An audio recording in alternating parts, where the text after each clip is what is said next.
All right, I'm back. I've got got the chain brake all put together for you.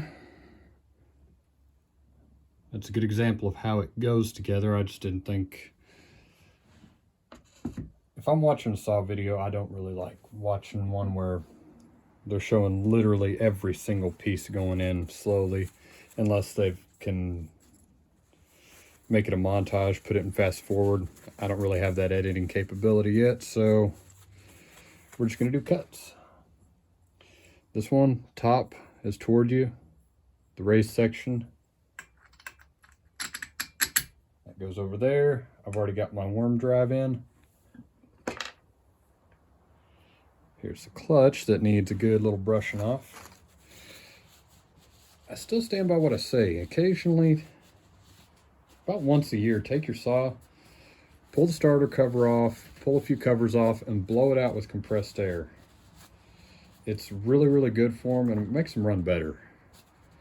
Get down inside the fins, blow all the crap out of there, blow the crap from behind if you can. If you want to tear it down that far, I do occasionally with some of the saws I run more, because I'd like for them to last. I'd like for them to last without me having to go through and do a rebuild every few years. So for sure, I always take the starter cover off, just blow it out, clean it up.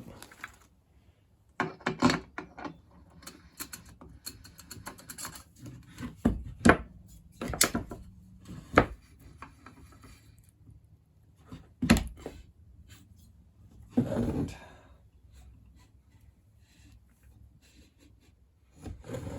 I've also stuck a decomp plug in there. I think that's the way I'm going to run this saw. Whoever buys it from me, if they want, they can put a decomp in it. I just don't have one, and I don't feel like putting one in. I have nothing against them. A couple of my saws actually have them, like my big 660. It has one. My 441 has one. A lot of times I don't even use them.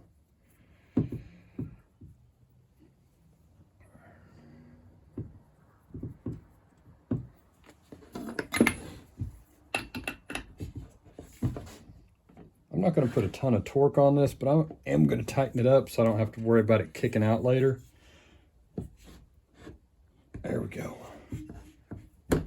Just a little bit of torque on it.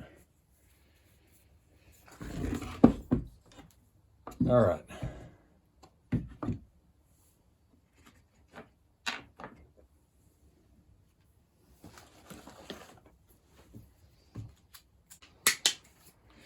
All right, here we go on this one.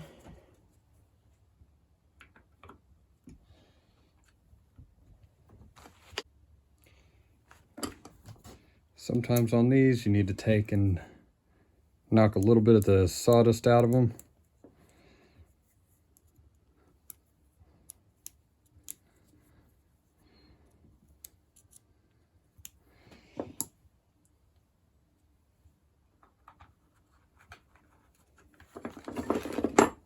I think this is going to make a pretty good, I'd say for this one, it could be a firewood saw. It could be a professional tree cutter saw. It'll make a pretty good one regardless where it winds up. Like I said, all I did for that cylinder was just put a little light honing in there. Put a brand new piston rings. So she should be ready to just rock and roll by the time I'm done with it. There we go.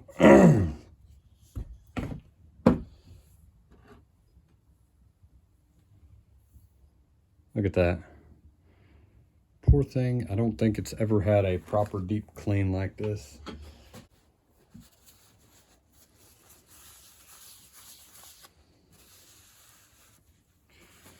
There we go. Clean all the buildup out from behind it.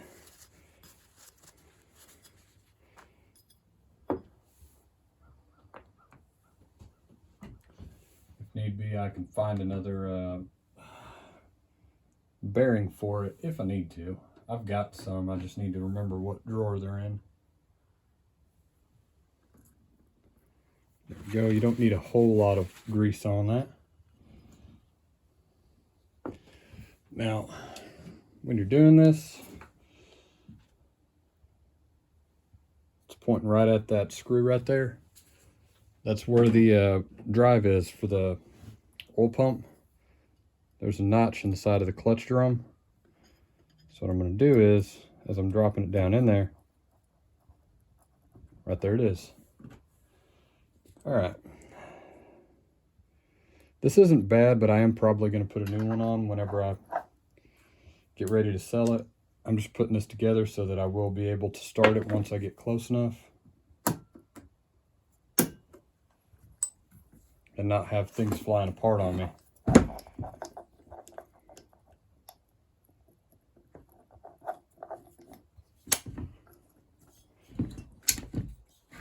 All right, so that's done. Now we'll move over to the flywheel side.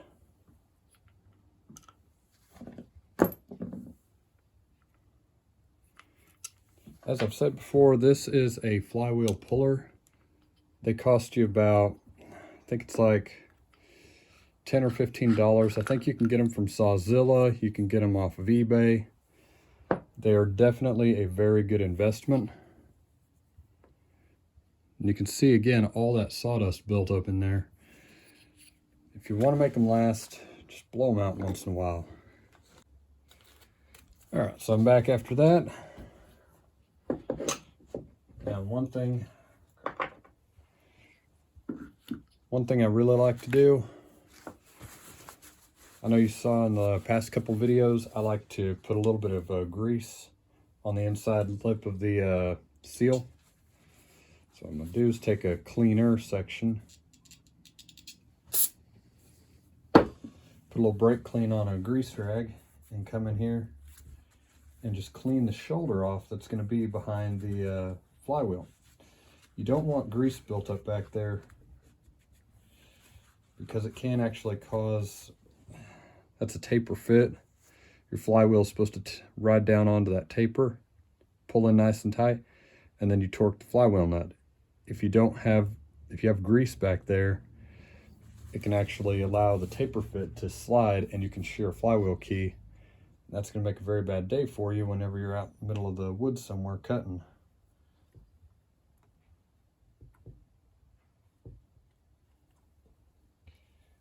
Ideally, whenever you go out to cut firewood, your saw is running optimally at tip-top shape.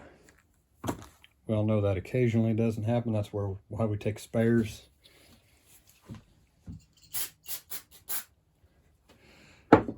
I think coming up, I'm going to list my clone 660 for sale. I've done a little bit of light porting on it.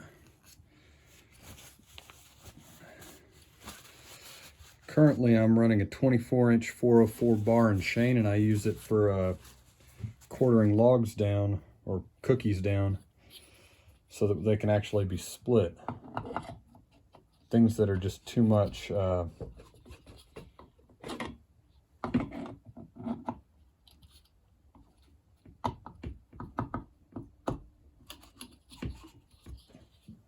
you get back in there with a light real quick. Yeah, it's all the way in. All right, but yeah, I like to use it to quarter down cookies so that I can actually split them when they're too big to actually split with a maul or even a hammer and a wedge. I'm talking logs that I've cut down with a 42-inch bar.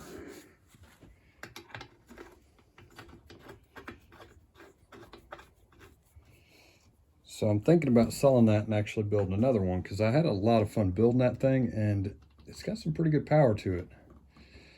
I've got an NWP crank in it.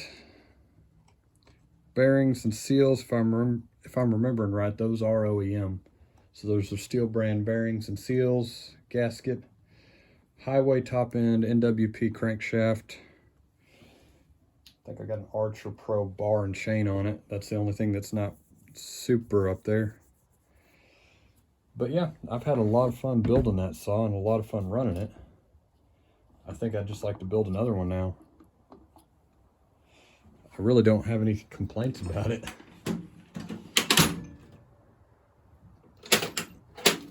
So that thing will probably go up pretty soon.